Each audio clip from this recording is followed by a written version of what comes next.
નમસ્કાર વિદ્યાર્થી મિત્રો, હાર્દિક સ્વાગત છે તમારો YouTube ચેનલની અંદર. તો આજે આપણે જોવાના છીએ ધોરણ 10 વિષય ગણિત છે.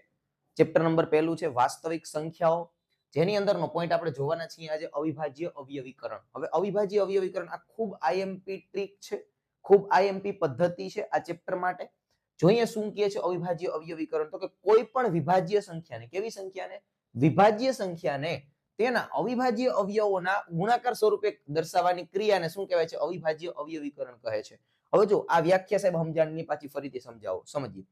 કોઈ પણ વિભાજ્ય સંખ્યાને, વિભાજ્ય સંખ્યા એટલે શું? જેનો બે વડે આરામથી ભાગાકાર થઈ શકે, બરાબર, અને જેને ભાગ પડી શકતો હોય એને આપણે શું કહીએ છીએ? વિભાજ્ય સંખ્યા. ને તેના અવિભાજ્ય અવયવોના, અવિભાજ્ય અવયવો એટલે પહેલા તો અવિભાજ્ય અવયવ એટલે શું થાય જરાક જોઈએ. અવિભાજ્ય એટલે શું? તો કે 2, 3, 5, 7, 9, 11 આ બધી સંખ્યાઓ કેવી છે? તો કે આ બધી અવિભાજ્ય સંખ્યાઓ છે. હવે એવા અવયવ પાડવાના, એવા આ બધાને એવી રીતે ગુણાકાર કરવાનો કે આપણને મળેલી જે સંખ્યા આપી છે વિભાજ્ય સંખ્યા એ આપણને મળી જાય. બીજા એક અવયવ લેવાના નહીં. મેક્સિમમ કયા અવયવ લેવાના? તો કે અવિભાજ્ય અવયવ જ આપણે ઉપયોગમાં લેવાના છે. આવી જે ક્રિયા છે એને શું કહેવાય? અવિભાજ્ય અવયવીકરણ. બરાબર, જોઈએ એક ઉદાહરણ એટલે હમણાં આપણને આઈડિયા આવી જાય. 8580, બરાબર, આના આપણે અવયવ પાડીએ અવિભાજ્ય અવયવીકરણની પદ્ધતિથી. તો જો એના અવયવ પાડીએ ને તો આવા પડે 2 ગુણ્યા 2 ગુણ્યા 3 ગુણ્યા 5 ગુણ્યા 11 ગુણ્યા 13. હવે જરાક આ બધી સંખ્યાઓ ચેક કરો તો છોકરાઓ, 2 કેવી છે? અવિભાજ્ય સંખ્યા. પાછી 2 છે એ કેવી? અવિભાજ્ય. 3 અવિભાજ્ય, 5 અવિભાજ્ય, 11 અવિભાજ્ય, 13 અવિભાજ્ય. તો બધી અવિભાજ્ય સંખ્યાઓ છે. મતલબ અવિભાજ્ય સંખ્યાઓના મેં ગુણાકાર કર્યા તો મને કઈ સંખ્યા મળી? વિભાજ્ય સંખ્યા મળી. આવું આપણે કહી શકીએ, બરાબર. અથવા તો વિભાજ્ય સંખ્યાના હું જ્યારે અવયવ પાડું છું ત્યારે મને કઈ સંખ્યા મળે છે? અવિભાજ્ય સંખ્યા મળે, બરાબર. હવે આ રીતે આને આપણે નથી દર્શાવી, કારણ કે જો આની અંદર 2 છે ને 2 વાર છે તો આપણે આવું કરી શકીએ 2 નો વર્ગ કરી નાખીએ, બરાબર. તો પદ્ધતિ કેવી થઈ જાય? દર્શાવવામાં સહેલી થઈ જાય, બરાબર. ગુણ્યા 3 ગુણ્યા 5 ગુણ્યા 11 ગુણ્યા 13. એટલે આ રીતે પણ આપણે આનો અવયવ દર્શાવી શકીએ છીએ. પણ હજી આ રીતની અંદર થોડીક જગ્યા ઘટે છે, થોડીક મિસ્ટેક છે, બરાબર. જોઈએ આપણે એના માટે એક નવી રીત આવી છે ગણિતની અંદર, બરાબર. એ છે અવયવ વૃક્ષની રીત. હવે આવી રીત છે ને તમે પાછળના ધોરણમાં ક્યાંક કરીને આવ્યા છો. એવા અવયવ પાડતું જવાનું, વૃક્ષ બનાવતું જવાનું, બરાબર. ભાગ પાડતું જવાનું, વૃક્ષ બનાવતું જવાનું. પણ એક વસ્તુ ધ્યાનમાં રાખવાની છે આપણે, શું કે એનો ગુણાકાર કેવો હોવો જોઈએ? તો કે અવિભાજ્ય અવયવોના ગુણાકાર હોવા જોઈએ, બરાબર. આપણે એક ઉદાહરણ જોઈએ 624, બરાબર. 624 કેવી સંખ્યા છે? ચેક કરો પહેલા તો કે વિભાજ્ય સંખ્યા છે. હવે સૌપ્રથમ આપણે એનો અવયવ પાડવાનું ચાલુ કરીએ. હવે છેલ્લો આંકડો જોવાનો ડાયરેક્ટ પહેલા.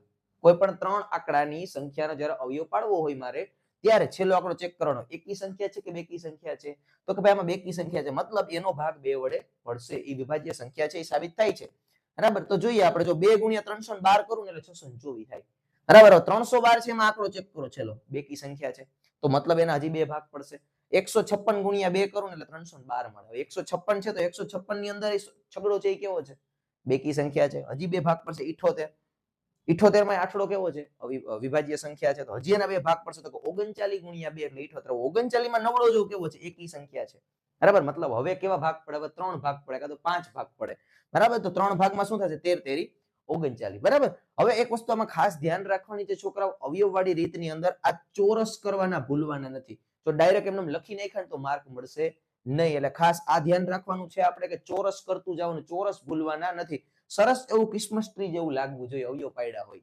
હવે અવયવની અંદર ખાસિયત શું છે, બરાબર. તો આપણે પહેલા તો અવયવ લખી નાખીએ. 624 બરાબર, આ બાજુથી અવયવ લખવાના 2 ગુણ્યા 2 ગુણ્યા 2 ગુણ્યા 2 ગુણ્યા 3 ગુણ્યા 13. હાલો રેડી. હવે આની અંદર ચેક શું કરવાનું છે કે જરાક આ જોઉં તો છોકરાઓ, આ 2 કેવી સંખ્યા છે?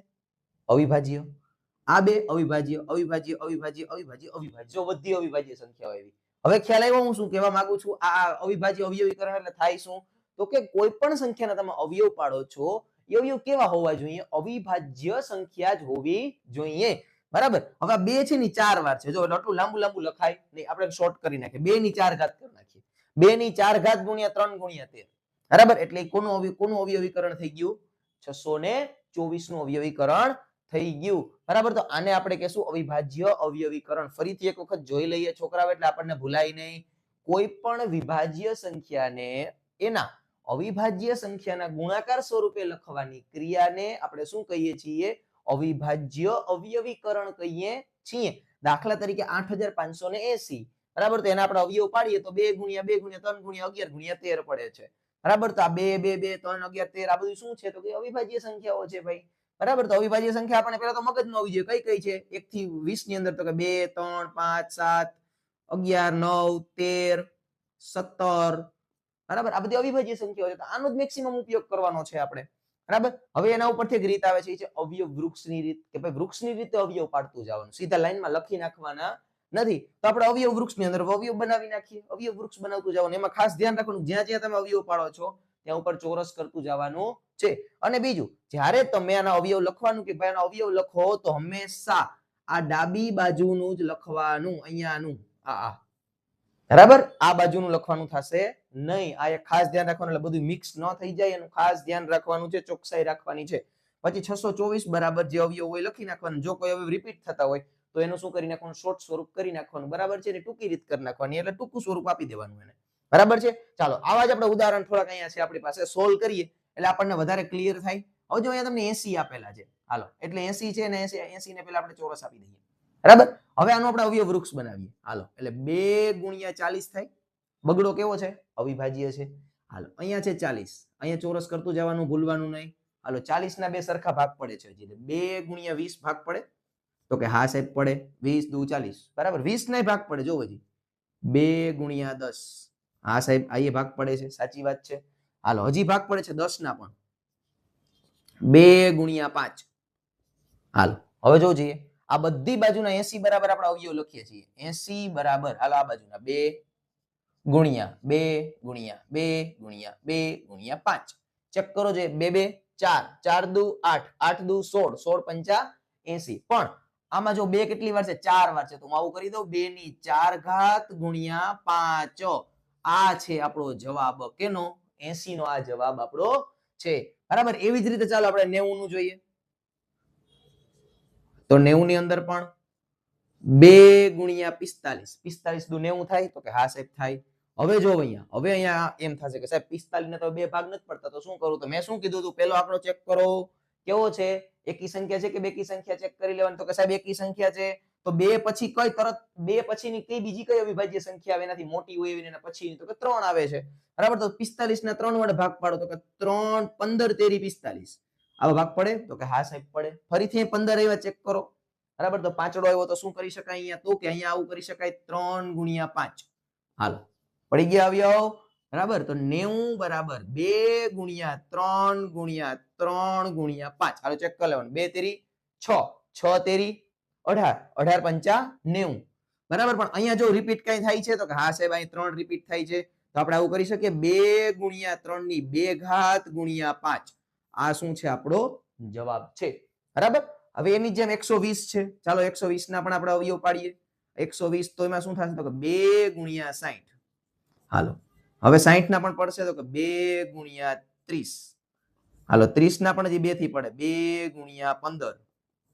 15 ના પણ અવયવ પડે. 3 ગુણ્યા 5. હાલો બધી અવિભાજ્ય સંખ્યા આપણને મળી ગઈ તો લખી નાખવાનું. 120 બરાબર 2 ગુણ્યા 2 ગુણ્યા 3 ગુણ્યા 5. ચેક કરો. 2 2 4, 4 તેરી 12, 12 પંચા 60. હજી કઈક ભૂલાય છે. 60 હજી એક બગડો ભૂલાઈ ગયો. 1 2 3 બગડા છે. બરાબર. હાલો થઈ ગયું. બરાબર. તો અહીં બગડા કેટલી વાર છે? 3 વાર છે. તો 2 ની 3 ઘાત ગુણ્યા 3 ગુણ્યા 5. હાલો આ છે આપણો જવાબ. બરાબર છે. તો સરસ એવો આનો સ્ક્રીનશોટ લઈ લ્યો. બરાબર. જેથી કરી અને બોર્ડની અંદર પૂછાય તો આપણને આવડી જાય.